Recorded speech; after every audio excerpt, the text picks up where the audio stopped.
Peter and Sophia Nell here, two digital personalities who, love diving deep into fascinating topics. That's right. So today, We are tackling the book Remote, Office Not Required, by Jason Fried and David Heinemeier Hansson.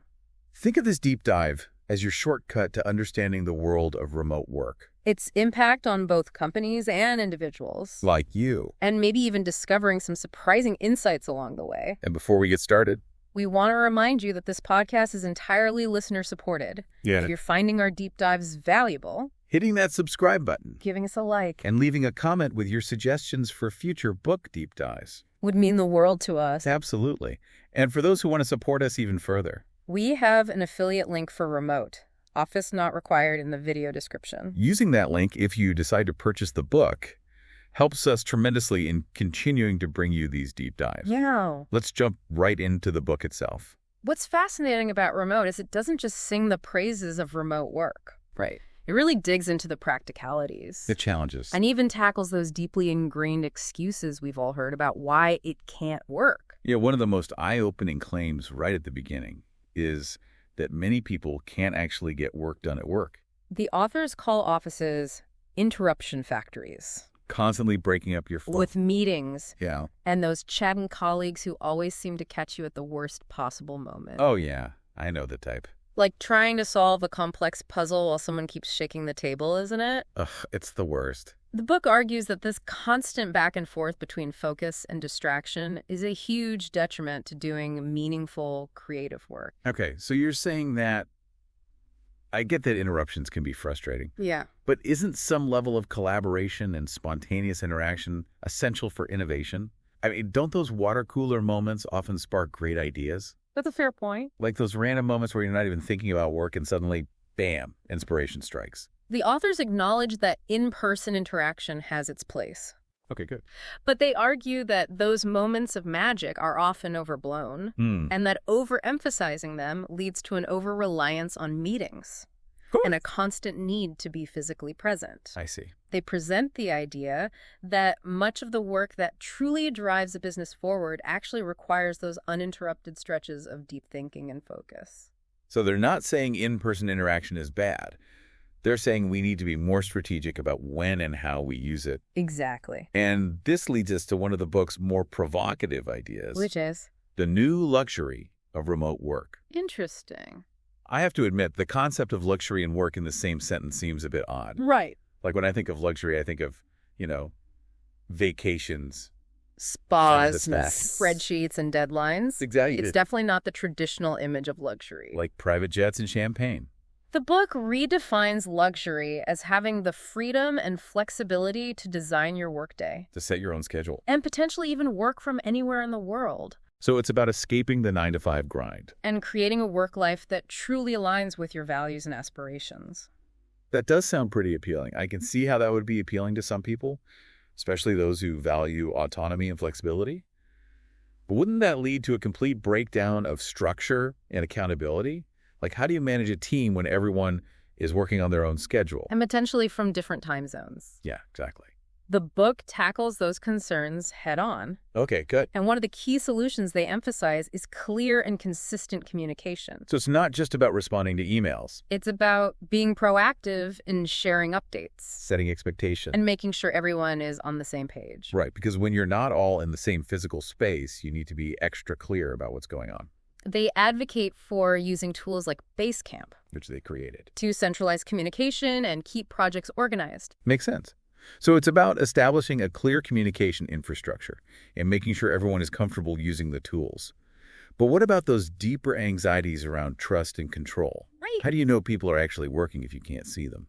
This is where Remote really challenges the traditional butts and seats mentality. I like that butts and seats mentality. The book argues that it's about trusting your employees to be responsible and accountable for their work. Regardless of location. It's about focusing on output and results, not on monitoring their every move. So you're saying it's about judging people based on what they produce? Not how many hours they spend staring at a screen. Exactly. They even share an example of employees at JCPenney who were found to be using 30% of company bandwidth on YouTube. While at the office. Clearly, physical presence doesn't guarantee productivity. Point taken. Okay, so the book's premise is that remote work can be more productive, more fulfilling, and even more luxurious. But it doesn't shy away from the fact that there was a significant backlash against remote work. Especially after Yahoo abruptly ended its remote work program in 2013. Yes. The Yahoo situation really threw a wrench into the gears. It did. And fueled a lot of skepticism about remote work. It was like everyone was saying, see, we told you it wouldn't work. Suddenly, every excuse against remote work got airtime. And it felt like a public declaration against the entire concept.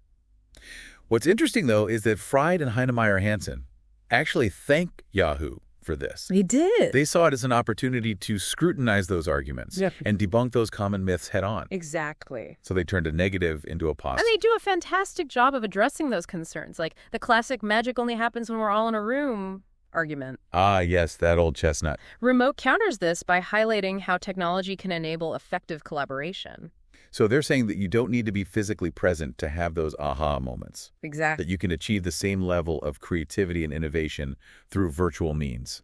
They mention tools like WebEx and screen sharing as substitutes for in-person brainstorming, Suggesting that it's about having the right tools and strategies for effective communication. regardless of location.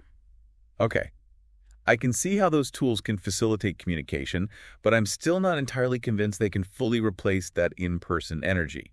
Sometimes there's a certain spark, A spontaneity that arises from being physically present with your team. that's hard to replicate virtually. It's like you can feel the energy in the room when everyone's on the same wavelength. You're right. And I don't know if you can fully capture that through screen. And the authors acknowledge that there are certain aspects of in-person interaction, like that spontaneous brainstorming you mentioned, that are difficult to replicate virtually. Right. But they also argue that those moments shouldn't define our entire approach to work, So they're saying that we shouldn't get so hung up on those moments of serendipity. that we overlook the benefits of a more flexible work model. Which is what this whole book is about. Sure. So it's about finding that balance. Recognizing that both in-person and remote collaboration have their strengths and weaknesses. And using each strategically. Exactly. Now that makes sense. And the book dives into how to make that work in practice, Offering practical tips for both individuals and companies. which we'll be exploring in more detail in the next part of our deep dive. Okay,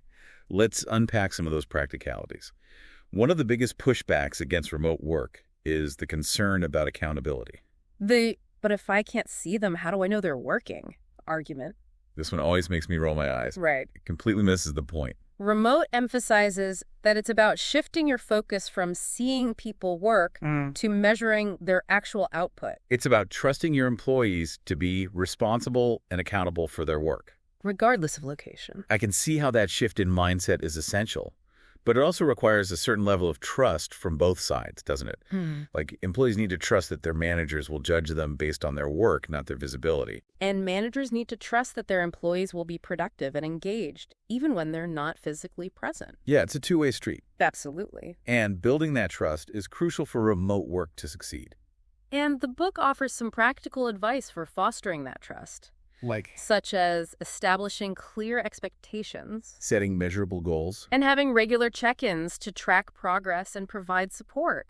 So it's about creating a system where both the employee and the manager feel comfortable and accountable. Exactly. And the book also highlights that this shift in focus can actually lead to a boost in productivity. They argue that reducing commute times and eliminating those constant office distractions can significantly enhance focus and output. Think about all that time and energy wasted on commuting Dealing with office politics. and those endless interruptions. Remote work offers the potential to reclaim that time and channel it into meaningful work. Okay, I can see how that would be appealing, especially for those who struggle with long commutes. Or find it hard to focus in a busy office environment. But wouldn't working from home all the time get a bit monotonous? Wouldn't you miss that social interaction and sense of community that comes from being in an office? That's a valid concern. Like, I enjoy being around people. And Remote addresses it head on. Okay. They acknowledge that cabin fever is a real risk for remote workers. Yeah.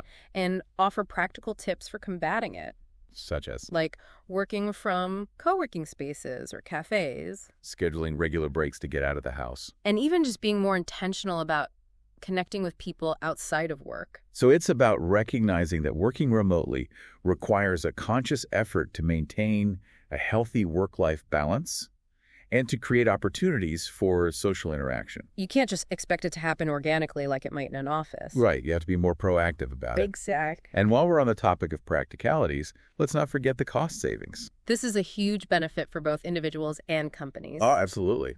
The book points out potential savings on commuting and even childcare. For individuals, this can mean more financial freedom and flexibility. And for companies, it can translate into significant reductions in overhead costs, Such as rent, utilities, and office supplies. It's a pretty compelling argument. Especially for businesses looking to cut costs. Or individuals looking to reduce their living expenses. I can see how that financial aspect would be a major motivator for both sides. It is. And it goes beyond just the financial aspect. Remote argues that remote work enables a new luxury. A luxury of time and freedom. It's about escaping the 9-to-5 grind. Setting your own schedule. And having the flexibility to work from anywhere. That does sound pretty appealing. It almost feels like a return to a more artisanal way of working. Where you have more control over your time and your craft. But let's get real for a moment. While the book paints a very appealing picture of remote work, it doesn't shy away from the fact that there are challenges. So how do we actually make remote work work? Because, let's be honest, it's not just about working from your couch in your pajamas all day. You're absolutely right. I mean, it sounds nice in theory. It's not a magic bullet. And remote dedicates a significant portion to addressing this. One of the key takeaways is that communication is absolutely paramount in a remote setting. Makes sense. The authors emphasize the importance of establishing a robust communication infrastructure. With tools like Basecamp. To keep everyone aligned. Organized. And informed. I can see how that would be crucial, especially when you're not physically present, to have those quick chats or impromptu meetings. Exactly. It's about creating a virtual space where everyone feels connected and informed. Regardless of location. And it's not just about having the right tools.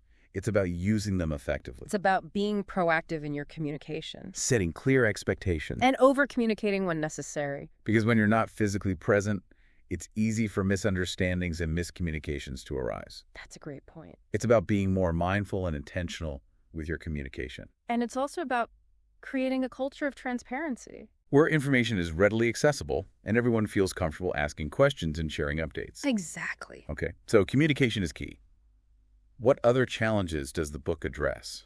And how does it suggest we overcome them? Well, we'll be diving into those in more detail in the next part of our deep dive.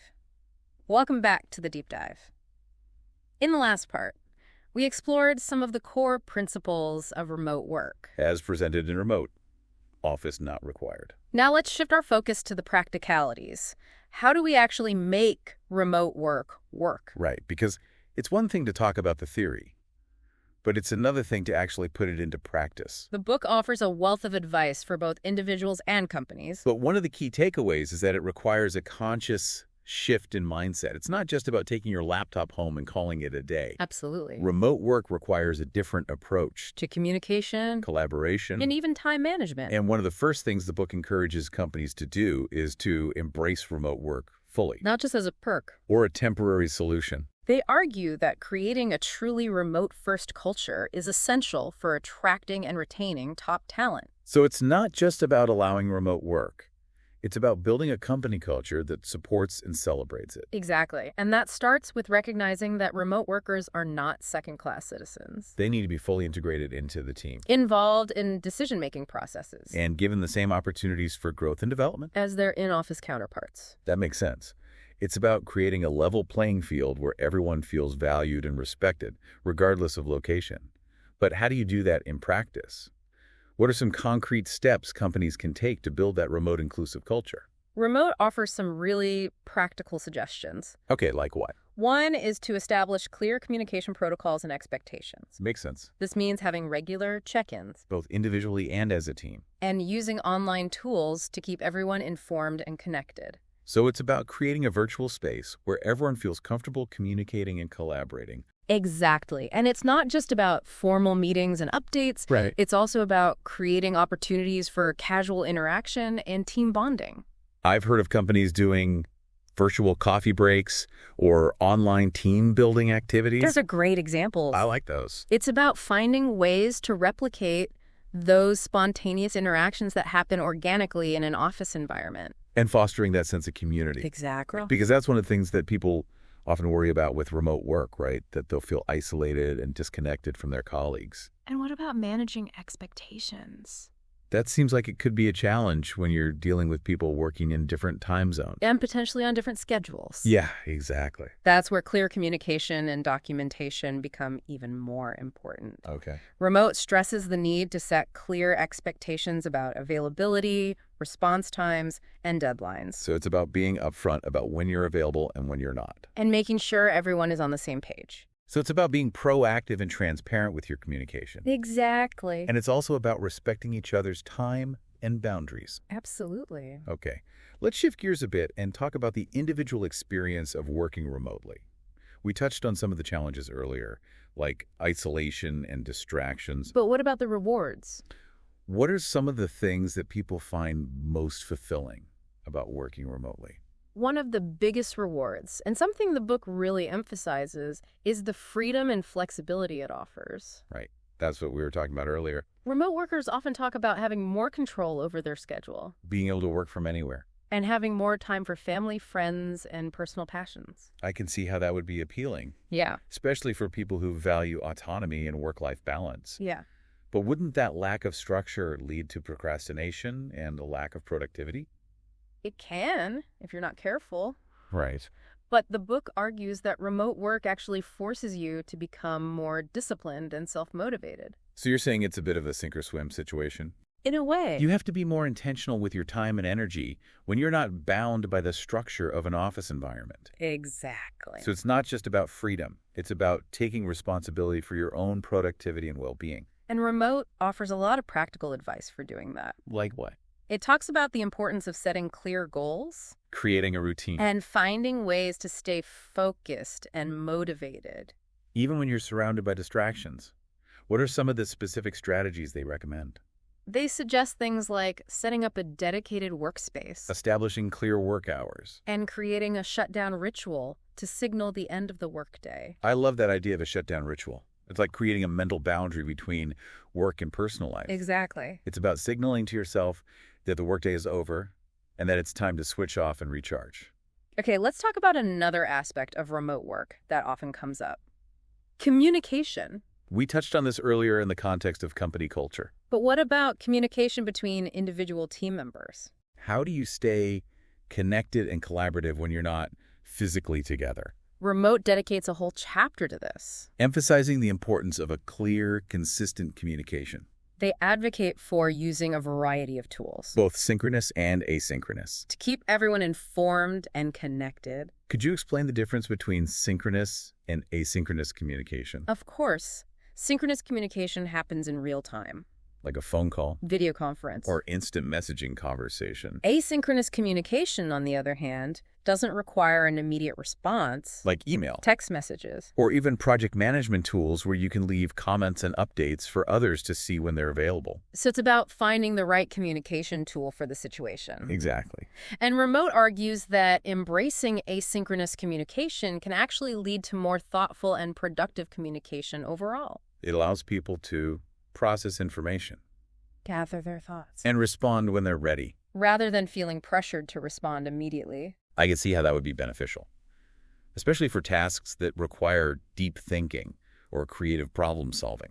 It gives people the space and time to do their best work. Right. And it can also help to reduce those constant interruptions that can plague an office environment. Okay, so we've talked about communication, structure, and the importance of self-discipline. What other advice does Remote offer for individuals who are working remotely? One of the things they emphasize is the importance of staying connected with your team and your company culture. It's easy to feel isolated when you're working remotely. So it's important to make an effort to stay engaged. What are some practical ways to do that? The book suggests things like attending virtual social events. Participating in online discussions. And even just reaching out to colleagues for a quick chat. It's about finding ways to maintain those personal connections, even when you're not physically together. I think it's also about finding ways to stay informed about what's happening within the company. Like reading company newsletters. Attending virtual all-hands meetings. And staying up to date on projects and initiatives. Can help you feel more connected to the bigger picture. That's a great point. It's about staying in the loop and feeling like you're part of the team, even when you're not physically present. Exactly. Okay. Let's shift gears again and talk about a topic that's particularly relevant for anyone who's considering making the transition to remote work. How to approach the conversation with your employer. This is something the book addresses head on. Offering practical advice for how to make your case for remote work. What are some of the key points they highlight? They emphasize the importance of focusing on the benefits to the company. Not just the benefits to you, that makes sense. It's about framing it as a win-win situation. Exactly. They suggest highlighting things like increased productivity, Reduced overhead costs. and access to a wider talent pool. And they also recommend starting small. Maybe propose working from home 1 day a week to start. And then gradually increasing the number of remote days as you prove your ability to be productive and reliable, It's about building trust and demonstrating that you can be just as effective if not more so. when you're working remotely. And I think it's also about being prepared to address your employer's concerns, Think about the potential objections they might have such as communication challenges or concerns about accountability. and be ready to offer solutions. Absolutely. It's about showing that you've thought through the logistics and potential challenges. And that you're serious about making remote work work. Okay. We've talked about making the case for remote work. But what about those who are already working remotely and want to thrive in that environment? What advice does remote offer for those individuals? One of the things they emphasize is the importance of taking ownership of your work environment, This means setting up a dedicated workspace establishing clear work hours. and creating a routine that supports your productivity and well-being. Yeah. So it's about recognizing that you're in control of your own remote work experience, Exactly. And it's also about being proactive in communicating with your team managing expectations. and seeking out opportunities for professional development and growth. I think it's also about finding ways to stay connected and engaged with your team and your company culture. Attending virtual social events, Participating in online discussions and even just reaching out to colleagues for a quick chat. can make a big difference. You're right. It's about making an effort to maintain those personal connections, And to feel like you're part of the team. even when you're not physically together. Okay, we've covered a lot of ground here. From the practicalities of setting up a remote workspace to the importance of communication and building a remote inclusive culture. But one of the things that remote really excels at is exploring the deeper implications of remote work. It challenges us to rethink the way we view work, life, and everything in between. I agree. It's not just a practical guide. It's a philosophical exploration of what's possible. When we break free from the constraints of traditional work models. So, let's delve into that philosophical side a bit. What are some of the bigger ideas that remote explores? And how do they challenge our conventional thinking about work? One of the most intriguing concepts the book introduces is the idea of the new luxury of remote work. Yeah, we touched on this earlier, but I'm still a bit fuzzy on what they mean by luxury. It's not about material wealth or extravagance. Right. It's about having the freedom and flexibility to design a work life that aligns with your values and aspirations. So it's about having more control over your time, your location. And even the type of work you do, it's about escaping the 9-to-5 grind. Having more time for family and passions. And potentially even living and working from anywhere in the world. I can see how that would be appealing to a lot of people. Especially those who are feeling burnt out or disillusioned with traditional work models. It is. And Remote argues that this new luxury is becoming increasingly accessible. As technology makes it easier to work from anywhere. But wouldn't that lead to a world where everyone is constantly working, blurring the lines between work and personal life even further? That's a valid concern. I mean, it's already hard enough to disconnect from work as it is. And the book acknowledges the importance of setting boundaries. And maintaining a healthy work-life balance. But they also argue that remote work can actually empower people to create a more integrated and fulfilling lifestyle. Where work is no longer a separate compartment. But a natural extension of their life. That's an interesting idea. It challenges the traditional notion of work as something that is separate from our personal lives. Exactly. And it suggests that remote work can actually enable us to create a more holistic and meaningful life. Where work and personal pursuits are no longer in conflict. But rather complement each other. Okay. Let's talk about another big idea the book explores. The impact of remote work on company culture. We touched on the importance of building a remote inclusive culture earlier. But how do you create that culture in practice? What are some of the key elements? Remote emphasizes the importance of trust, transparency, and communication. Okay. They argue that remote-first companies need to build a culture where employees feel trusted to manage their own time and workflow. Where information is readily accessible. And where communication is open and frequent. So it's about creating a virtual environment that feels as connected and supportive as a physical office. Exactly. And that requires a conscious effort from both the company and the employees. What are some specific things companies can do to foster that remote inclusive culture? The book suggests things like having regular virtual social events. Creating online spaces for casual interaction. And making sure remote workers are included in decision-making processes. I think it's also important to be mindful of time zones and to create opportunities for asynchronous communication. So that everyone feels included and respected. Regardless of their location or schedule. You're right. It's about being flexible and adaptable. And recognizing that remote work requires a different approach. To communication and collaboration. Okay, we've talked about company culture, but what about the impact of remote work on individual well-being? Is it actually possible to be both productive and happy when you're working remotely? That's a question the book explores in depth. And while they acknowledge that remote work can present unique challenges, such as isolation and distractions, they ultimately argue that it can actually enhance well-being. How so? Well, they point to the fact that remote workers often report having more control over their schedule. More time for family and friends. And less stress from commuting. They also argue that remote work can empower people to create a work environment that is more conducive to their personal needs and preferences. I can see how that would be beneficial, especially for people who struggle with long commutes or find it hard to focus in a busy office environment. Right. And the book also highlights the fact that remote work can open up opportunities. For people who might not otherwise be able to participate in the traditional workforce. Such as people with disabilities or those who live in rural areas. Exactly. Remote work can break down those barriers and create a more inclusive and accessible work landscape. Okay, we've covered a lot of ground here, but I want to circle back to something we touched on earlier. The Yahoo situation and the backlash against remote work.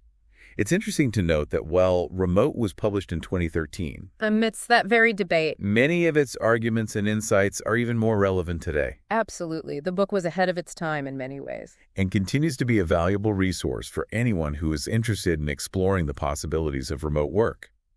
What's striking is that even though remote work has become much more widespread and accepted in recent years, many of the same fears and misconceptions still persist. We still hear arguments about the lack of in-person interaction. The difficulty of managing remote teams. And the potential for distractions and isolation. It's true, and I think it highlights the importance of continuing to have these conversations. And to challenge those outdated assumptions. Remote provides a framework for those conversations. And a compelling case for why remote work can be a positive and beneficial experience for both individuals and companies. And I think it's also about recognizing that remote work is not a one-size-fits-all solution. It's about finding the right balance and approach for each individual and company. It's about embracing flexibility and experimenting with different work styles to find what works best. Exactly. And it's about being open to new possibilities and challenging the traditional norms of work. Because as Remote so eloquently argues, the future of work is not about where you work. It's about what you do and how you do it. I love that. It's about focusing on the work itself, on the value we create. And on finding ways to work smarter, not harder. Regardless of location. And it's about recognizing that work is not just about productivity. It's about well-being. And having the freedom to design a work life that aligns with your personal values and aspirations. So, as we delve deeper into the world of remote, I'm curious to explore one of the key aspects that the book highlights. Building and managing effective remote teams. What are some of the key takeaways from remote when it comes to assembling and leading a team that thrives in a remote environment? One of the most important principles the book emphasizes is the need to shift from managing chairs to managing work. It's about focusing on outcomes and results. Rather than micromanaging employees' time and location. That's an interesting way to put it. So instead of worrying about whether someone is sitting at their desk for 8 hours a day, it's about evaluating their actual contributions and the value they're delivering. Precisely. It's about trusting your team to be responsible and accountable for their work. Regardless of where they're physically located, I can see how that shift in mindset would be crucial for both managers and employees. Managers need to let go of that need for control. And employees need to step up and take ownership of their work. It's a two-way street. And the book offers some practical advice for making this transition, for example. They recommend setting clear expectations and goals. Establishing regular check-ins to track progress. And providing support and guidance without hovering or micromanaging. So it's about creating a framework where everyone is clear on their roles and responsibilities. And feels empowered to do their best work. Exactly. And it's also about fostering a culture of communication and collaboration. This means having regular team meetings. Both formal and informal. And using online tools to keep everyone connected and informed. I think it's also about being mindful of the challenges of remote communication. Things can easily get lost in translation when you're not interacting face-to-face. You're absolutely right. And Remote offers some great tips for overcoming these challenges. Okay, like what? They emphasize the importance of clear, concise writing. Being mindful of tone and context. And using a variety of communication tools to ensure that your message is received and understood. So it's about being more intentional with your communication. And recognizing that it takes more effort to build rapport and maintain relationships. When you're not physically together. Exactly. And it's also about creating opportunities for social interaction and team bonding. Even when you're geographically dispersed. We talked about this earlier. But could you remind us of some of the ways to do that? Of course. The book suggests things like virtual coffee breaks, online team building activities, and even occasional in-person meetups. Those in-person gatherings can be really valuable, even if they're only once or twice a year. They give remote teams a chance to connect on a personal level, build relationships, and foster that sense of camaraderie that can be difficult to replicate virtually. Absolutely. Yeah. And they can also be a great opportunity to celebrate successes. Recognize individual contributions. And reinforce that sense of team unity. Okay. So we've talked about managing expectations, communication, and team bonding. What other insights does Remote offer for building and managing effective remote teams? One of the things they emphasize is the importance of hiring the right people. Right, because not everyone is suited for remote work. They argue that not everyone is cut out for remote work. And that it's important to look for candidates who are self-motivated, disciplined, and comfortable working independently. I can see how those qualities would be crucial for remote workers. But how do you assess those qualities during the hiring process? Remote offers some practical tips for this. Like what? Such as using behavioral interview questions to assess a candidate's past experience with remote work. Or asking them to describe their ideal work environment. They also recommend using trial periods or test projects to evaluate a candidate's ability to work independently and meet deadlines. That's a great idea. It gives both the company and the candidate a chance to see if it's a good fit. Before making a long-term commitment. Exactly. And the book also stresses the importance of providing clear onboarding and training for new remote employees. It's crucial to set them up for success. By giving them the tools, resources, and support they need to thrive in a remote environment. So it's not just about finding the right people. It's about investing in their success and creating a welcoming and supportive onboarding experience. Absolutely. And that investment will pay off in the long run. As those employees become more engaged, productive, and loyal to the company. Okay, we've talked about hiring, onboarding, and managing expectations. What other challenges do companies face when building and managing remote teams? And how does Remote suggest we address them? One of the things they talk about is the importance of creating a sense of community and belonging. Right, because it's easy for remote workers to feel isolated and disconnected from their colleagues. So it's important to find ways to foster that sense of camaraderie and team spirit.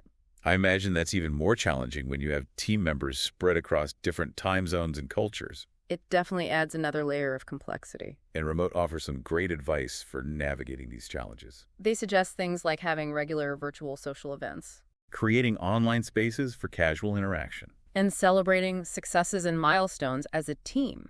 I think it's also important to be mindful of individual communication styles and preferences. Some people thrive on constant communication, while others prefer a more hands-off approach. You're right. It's about recognizing those differences and finding ways to communicate effectively with each team member. Okay, so we've talked about communication, team bonding, and hiring the right people.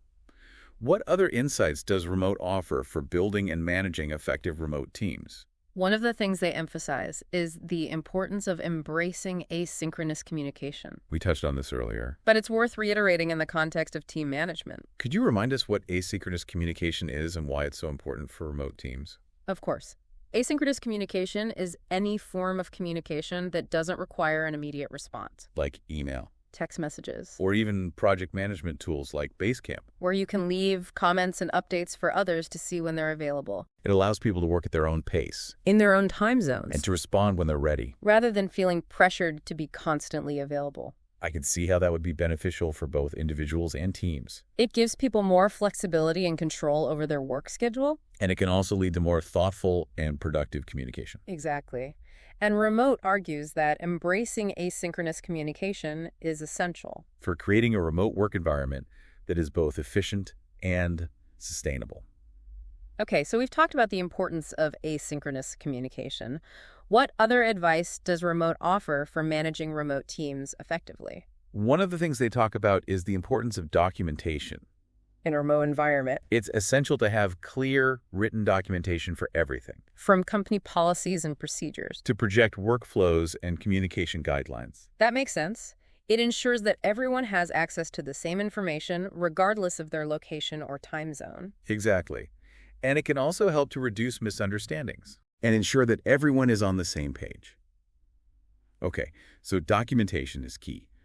What other insights does Remote offer for managing remote teams? One of the things they emphasize is the importance of using the right tools and technology. We touched on this earlier. In the context of individual productivity. But it's equally important for teams. What are some of the essential tools that Remote recommends for remote teams? They mention a variety of tools. Including? Project management software like Basecamp.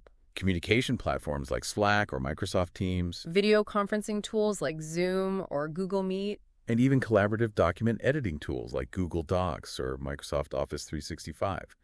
So it's about finding the right tools for your team's specific needs and workflows. Exactly. And it's also about making sure that everyone is comfortable using those tools. And that they're integrated seamlessly into the team's workflow. I think it's also important to be mindful of security and data privacy when using these tools. Especially when dealing with sensitive information. You're absolutely right. And Remote touches on this. Emphasizing the importance of choosing tools that are secure and compliant with industry regulations. Okay, so we've talked about communication, documentation, tools, and the importance of building a strong remote culture. What other insights does Remote offer for managing remote teams effectively?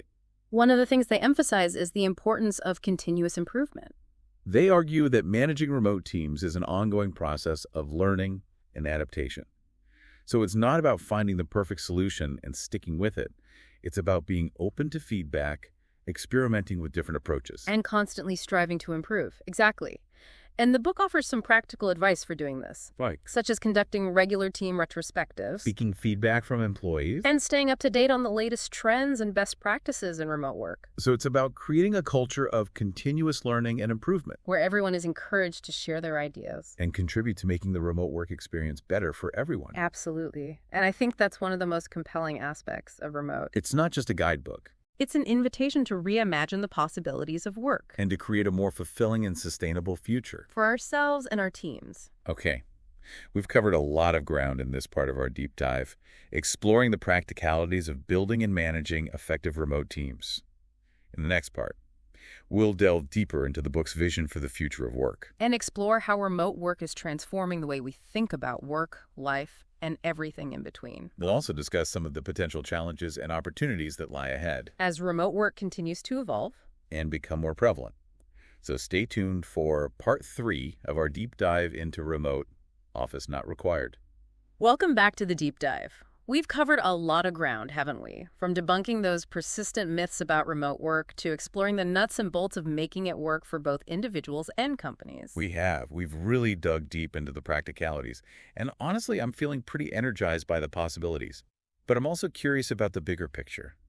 What does the future of work look like in a world where remote work is becoming increasingly common? That's where Remote gets really thought-provoking. The authors paint a picture of a future where work is no longer defined by a physical location. Yeah. The value we create. Yeah. The impact we make. They envision a world where people have more freedom and flexibility to design their work lives. To pursue their passions. And to live and work in a way that aligns with their values. That sounds pretty idyllic. Yeah. But I have to admit, I'm a bit skeptical. Won't this just lead to a world where everyone is constantly working, blurring the lines between work and personal life even further. And what about those who thrive on social interaction and collaboration? Will they be left behind in this remote-first future? Those are valid concerns, and the book doesn't shy away from addressing them. Yeah. They acknowledge that remote work isn't a magic bullet, Right. and that it requires a conscious effort To maintain boundaries to stay connected. and create a healthy work-life balance. They also emphasize that remote work isn't for everyone, Right. and that some people thrive in a traditional office environment. So it's not about remote work being the right way to work. It's about having the choice and the flexibility to work in a way that suits your individual needs and preferences. Exactly. And the authors believe that as remote work becomes more common, companies will need to become more adaptable and flexible in their approach to work. Okay. They'll need to create work environments that support both remote and in-office employees. And to foster a culture that values diversity, autonomy, and trust. I think that's a key takeaway. It's not about choosing one way of working over another. It's about creating a work landscape that offers a variety of options and supports people in finding the work style that allows them to do their best work and live their best lives. Absolutely. And the authors are optimistic that this shift towards more flexible and remote-friendly work models will ultimately lead to a more fulfilling and productive work experience for everyone. I'm curious, though, about the potential downsides of this shift.